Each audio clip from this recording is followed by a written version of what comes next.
stay, buy the lot from him.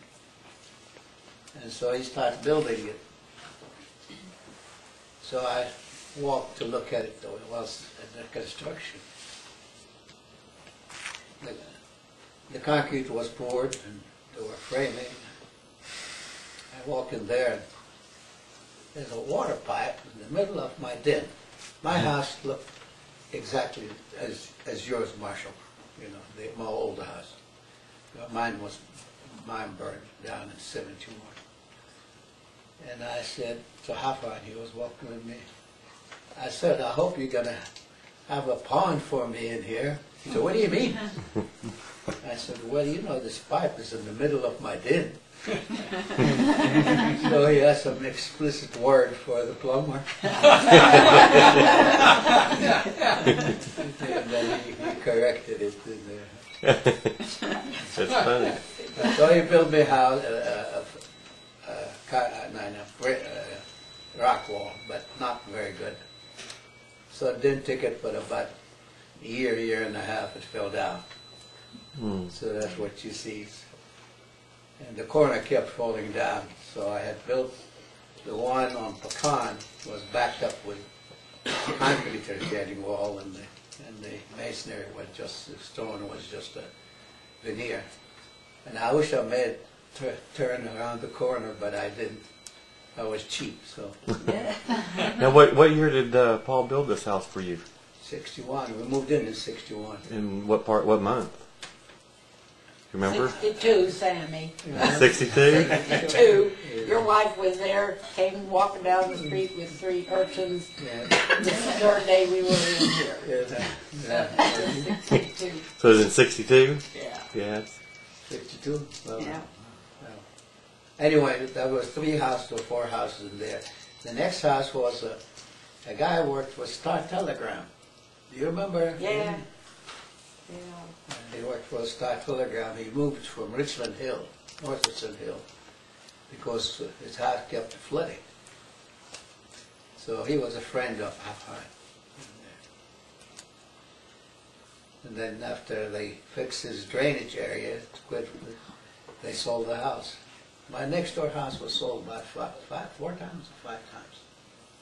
Wow. This is the 5th people in there. And I'm sure they're good people now. Yeah, That's good. Very good people in there. All of the people who were there were really good people in there. Some of them were. Betty's going to tell you about all the girls that she had to take care of. The what? All the girls. Oh, well, there were a bunch of them, weren't there, Sammy? There were nothing but girls. He had 3 girls, twins, 1 set of twins. We had 3 girls, 2 of them the same age as his, and then there were twins down the street, and there were some boys. There was very little boys came on later on, because when we moved in, my oldest son, he was the only boy around. Yeah. And we were there about 2 or 3 months. I guess he was lonesome. He came to me, he said, Dad, do you think they call me a sissy if I go play with the next door girl? Because there was no boys, he was the only one there.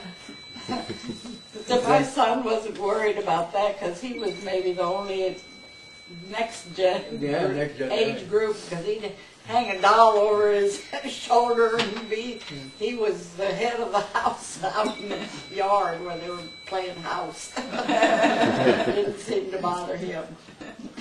Then other people moved to Noble. They had a bunch of kids, and some other kids. Cul-de-sac over in there began to build up. And so that made him happy. Sam, tell, your house is on Tanglewood on the corner, correct? I mean, Driftwood. Driftwood on the corner. Yeah. You're right behind Kay Munden, And Wood. where she lived. Yeah. Yes. And when was yours built? And we moved in May of 62. And I think there was about 4 houses up here, and then there was the house right next to us, just on the north of us. How did you find out about it? Well, they built a service station. We lived in Hearst. They built a service station just practically in our backyard. So every morning about 5 o'clock, we'd hear this boom, boom. People started driving in, you know, driving over the A little ticker bell. the hose, you Yes. know, and they'd set off the bell. Well, I said, man, we got to get out of here.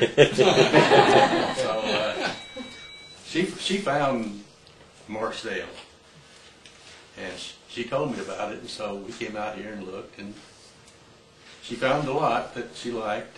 We only had this first half up here to the south of us. They didn't have any streets down there then. It was just woodbine was as far as it went. So we found a lot, and so we talked to Paul, and we had some plans that we liked. And so he said, we showed them to us. Well, I can build that for you. Oh, you brought your own plans and he built what you liked? Yeah. Well, that's good. And we ended up about several houses around here with our plans. Ours is one of them. And yours is the same as his, yeah? That's a good plan. All right, that's There's good. one house over here that burned. That was our Yeah, or the one- plans. And I don't know whether they rebuilt it with those plans or not. But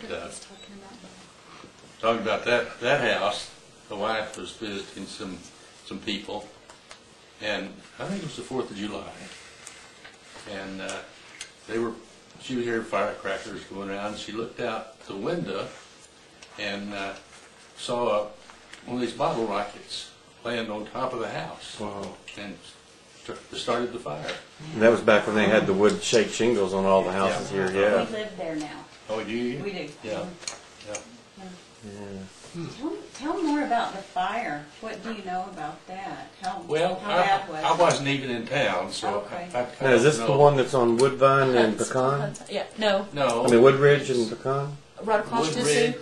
Okay, Fred It's Brendan's on next house. I see. Woodridge and Driftwood. okay. It's one house, I think, off Driftwood. How bad did it burn the house? I think it burned to the ground. Really? So, My house is We burning used down to for the. water our roofs Yeah. Yeah, I on the remember 4th your of house July burning. because we didn't, you know, but anyway, set them off. that was when we moved in, was in May of '62. May of 62. Been here since. Yeah. That's What great. was the one thing that impressed you most about the neighborhood that made you decide to stay here? Well, it was nice and quiet back here, and it was a nice looking neighborhood. I mean, we weren't ashamed to drive into it or have our friends drive into it. And it just nice and convenient. And you've been here ever since? Been here ever since. What Nice. impressed us, I guess, was all the trees. Well, that's We had, I think, 110. We should have had him take out a few more. That was just in the front yard. Vern could tell about Huffines putting, we'd go out on our patio. You walked out on the patio and He loved trees. All Huffines really like trees. You did. And I stopped by one day at noon time, or just right after noon, somewhere there. And here, this tree, about this big, that big around, and they have dug around it and are putting a metal, I don't know what you call it, around it to hold the dirt in.